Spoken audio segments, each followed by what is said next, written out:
आपको बोला कि आप विनर हो, तो उस समय क्या फीलिंग थी आपके अंदर? देखिए शौक तो था ही मैं, जब मैं आया कानपुर तो इतनी भीड़, जब मेरे आगमन में गंगा बैराज पे बहुत भीड़ थी, तो मैं देख रहा था तुमसे मोहब्बत हो गई है मुझे,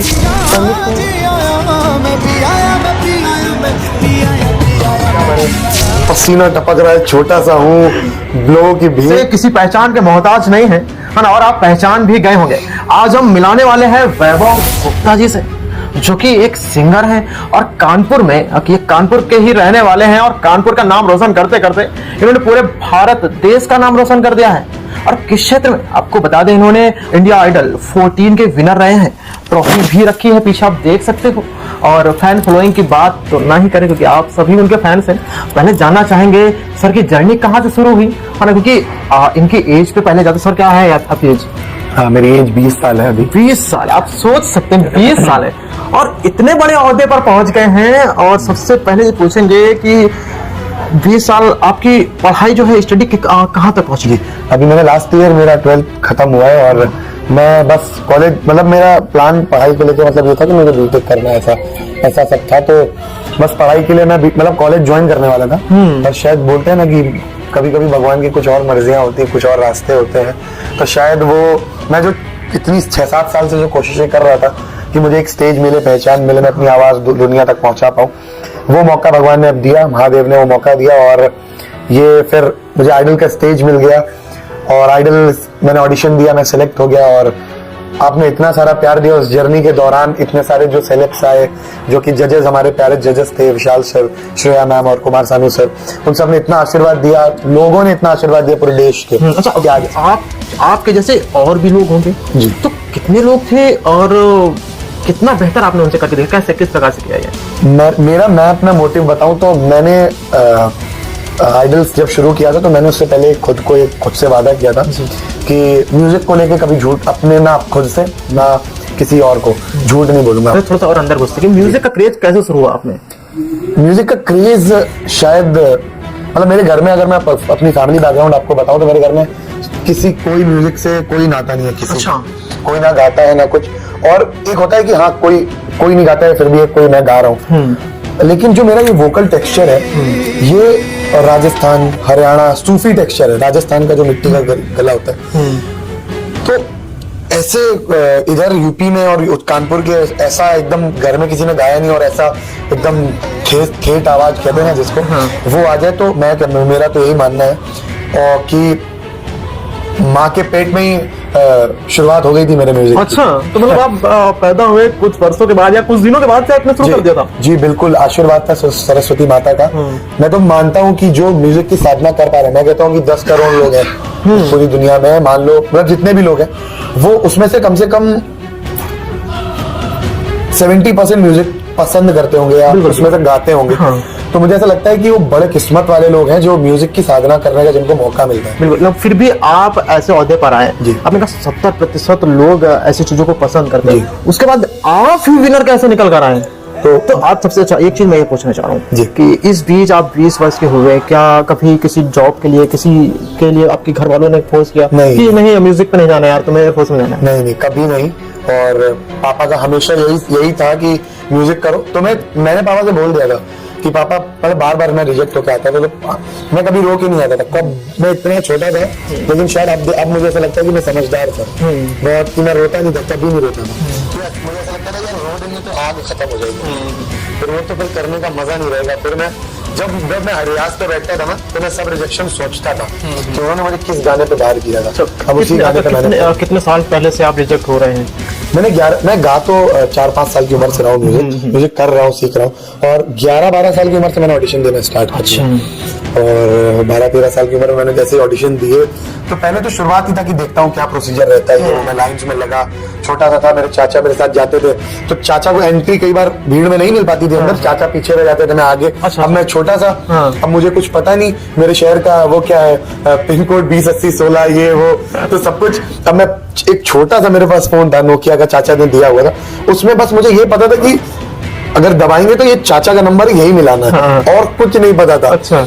दबाया, हेलो चाचा, इसमें क्या भरे, चाचा इस फॉर्म में क्या भरे, पसीना टपक रहा है, छोटा सा हूँ, लोगों की भीड़ है, बाप रे, मतलब मुझे वो टाइम याद आता है, बहुत कड़क धूप भयंकर, और मैं उसमें ऐसे फॉर्म रख के चाचा से बात कर रहा हूँ, तो चाचा अंदर मैं बैठ रहा हूँ, मैं ढूंढ रहा हूँ चाचा कहाँ है, चाचा कहाँ है, और फिर चाचा आ रहे वहां से, चाचा भी बैग लेके दौड़ते हुए आ रहे।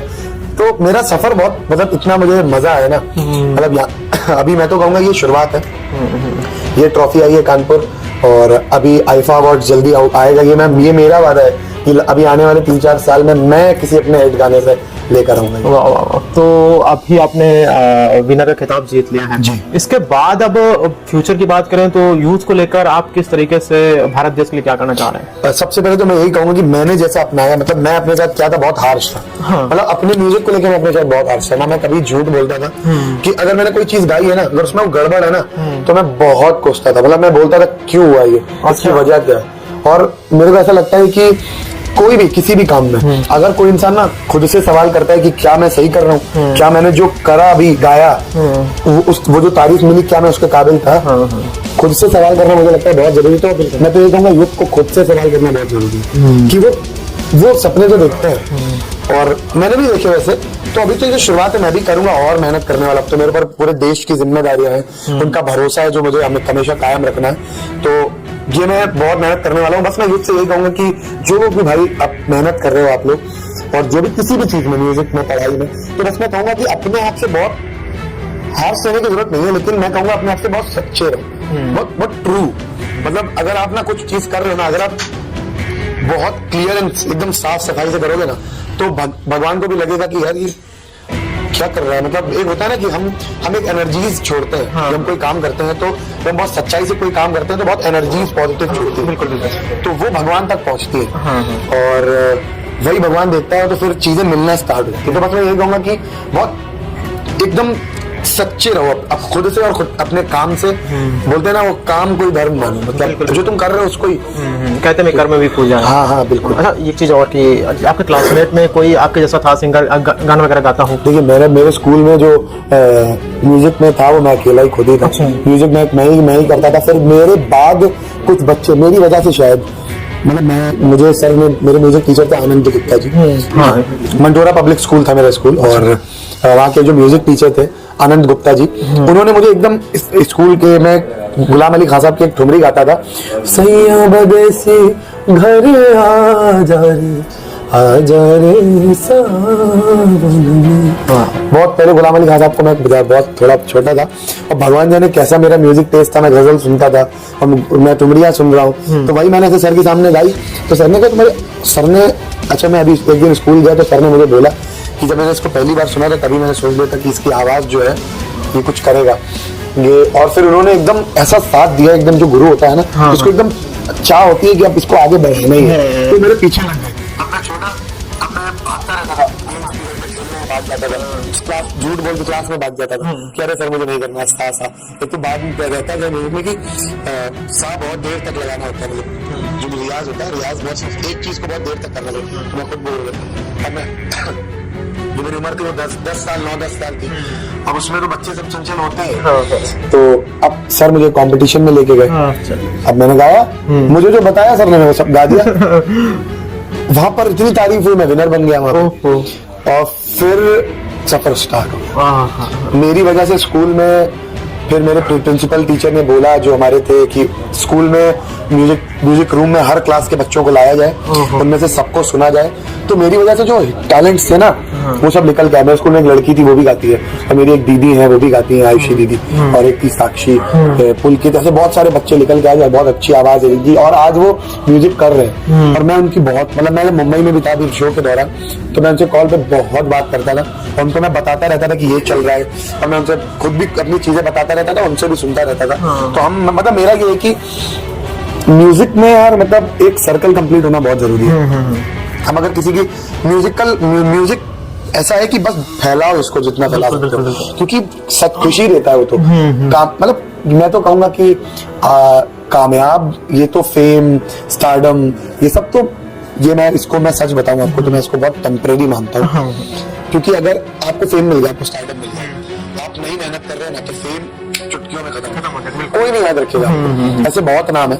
और मतलब मैं तो सच बोलूंगा तो मेरा ये मानना है कि जस्ट हैंडल, मतलब उसको एकदम आराम से एकदम देखो फेम है, ठीक है, हम नॉर्मल है, मेहनत बहुत ज्यादा सर्वोपरि होनी चाहिए। मतलब फेम तो ठीक है, लोग आपसे मिलेंगे, आपसे कहेंगे कि अरे आप आए धन्यवाद, आपको माले पहनाएंगे, आपको गुलगस्ते देंगे, आप तो मतलब ठीक है, अच्छी बात है, उनका इतना आशीर्वाद, उनका प्यार है, और कहीं ना कहीं भगवान ने वो दर्जा दिया, फेम दिया, तो उसका हमेशा शुक्रगुजार रही। लेकिन मुझे ऐसा लगता है कि कभी ना वो नहीं भूलना चाहिए कि अभी तो शुरुआत है, और अभी मेहनत का साथ तो मतलब मैं अपनी बात बताऊंगा तो अब तो मैं पागल होने वाला म्यूजिक। अब तो मैं जो म्यूजिक करना चाहता था वो करने वाला हूँ, किसी के लिए सुनूंगा मैं। अच्छा, तो क्या क्या क्या चाहते हो, समय बताएं। मैं अपना ड्रीम स्टूडियो बनाने वाला हूँ मुंबई में ही। अच्छा। और मैं जो म्यूजिक सोचता हूँ कोशिश करूंगा मैं म्यूजिक रेवोल्यूशन लाऊं। मेरा ये मानना है कि मैं एकदम चेंज म्यूजिक, मतलब लोग सुने तो कहें कि यार ये पहले क्यों नहीं सोचा, तो मेरा ये मानना है कि मैं एक अच्छा म्यूजिक लाने वाला हूँ। तो कुछ उसके लिए अभी तक गाया, कुछ गुनगुनाया तो? जी मेरा मैं बताता हूँ आपको, मेरा मतलब मैं अभी जल्दी ही अपने स्टूडियो से एक गाना लॉन्च करूंगा, उड़ान।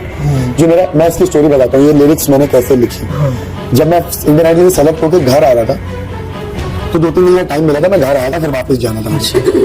तो फ्लाइट में मेरा एकदम मैं ऐसे सर करके लेटा था, और मैं मेरे दिमाग में पता नहीं क्या आया, एकदम अंदर से वो खुशी आती है ना, एकदम ऐसा लगता है कि हाश, मतलब जो मेहनत करी उसका 1% कहीं अब हो रहा है जो मैं सोचता था।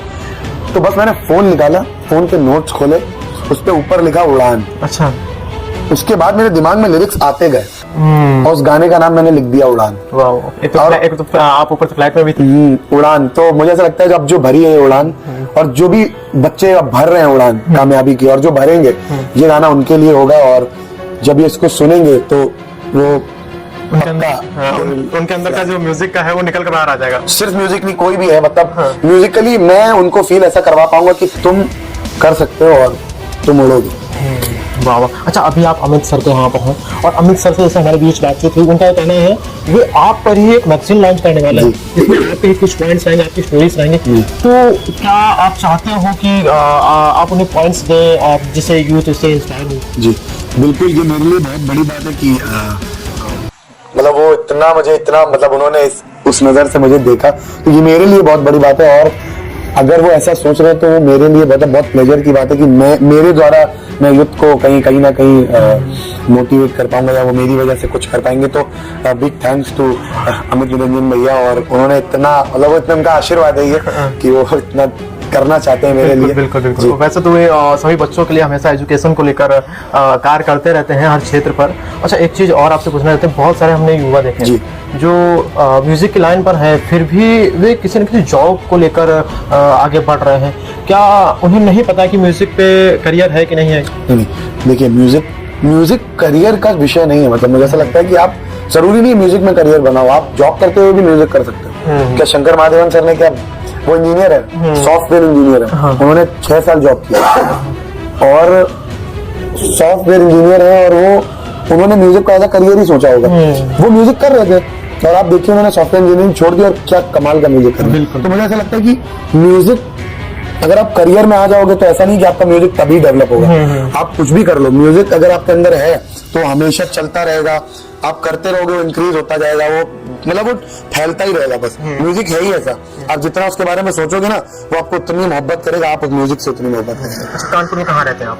मैं रहता हूँ नामकारी में, और कल्याणपुर के आगे मतलब IIT के पीछे नामकारी है। तो सर, जब आपने एक ट्रॉफी पाई और कई सालों से आप केवल फेलियर देखते आ रहे थे, तो जब ट्रॉफी आपको मिली, जब आपको बोला कि आप विनर हो, तो उस समय क्या फीलिंग थी आपका? तो ये शौक तो था ही मैं, क्योंकि देखिए एक ना जब कुछ कामयाबी मिलती है ना तो एक धक्का जरूर लगता है, पर वो धक्का इसका नहीं होता है कि कैसे हुआ, वो धक्का ये होता है कि जैसे कोई बोलता है ना, जो कोई बोलता है जागो, हो गया।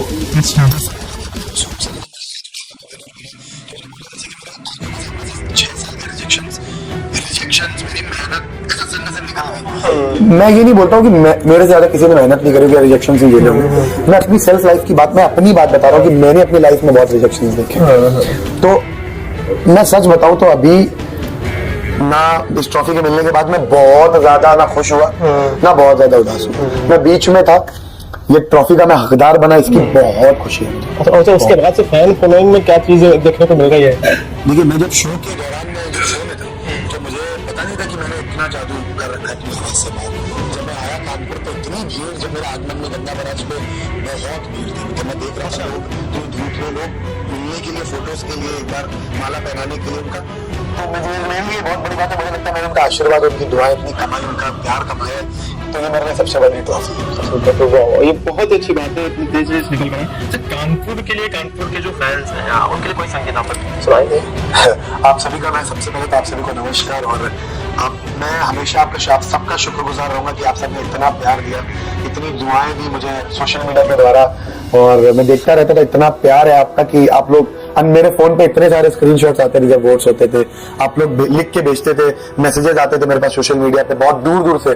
कोई मुझे हैदराबाद से बोल रहा है, कोई मतलब कोई कानपुर शहर से, कहीं से, किसी इलाके से बोल रहा है कि हमने आपके लिए आज मंदिर गया था, मैं आपके लिए मैंने प्रे किया। तो मुझे लगता है मैंने ये सब कमाया है मुझे अपनी आवाज से, तो मुझे लगता है ये ना, मुझे लगता है ये सबसे बड़ी खुशी है, और ये सबसे बड़ा ये आशीर्वाद ही, मतलब ये प्यार ही अलग है। तो सब, आप सबका शुक्रगुजार, आप सबने इतना सारा आशीर्वाद दिया, और मैं चाहता हूँ ये आशीर्वाद हमेशा बना रहे, और मैं आपका जो, आप जिस भरोसे से आप सबने मुझे विजेता बनाया इंडियन आइडल सीजन 14 का, ये भरोसा हमेशा मैं कायम रखूंगा, और अब मैं और ज्यादा मेहनत करूंगा और बड़े बड़े अवार्ड्स लेके आऊंगा। कौन कौन से शो इसके बाद करने वाले, अब कहाँ कहाँ लगे? मेरा वर्ल्ड टूर है अभी, मैं अभी निकल रहा हूँ। सो अभी मेरा Mauritius, Leicester, London, USA, Canada, आप सबके लिए मैं आ रहा हूँ, परफॉर्म कर रहा हूँ। मैं कोशिश करूंगा कि जैसे हमने शो के दौरान आप सबकी, मैं अपनी आवाज से आपके चेहरों पर खुशी ला पाया, मैं वहां पर सामने होकर अपनी आवाज से आप सबको खुशी दे पाऊँ, वो मजा दे पाऊँ अपनी आवाज से। बहुत अच्छी बात है। एक संगीत हम सुनना चाहते हैं जी।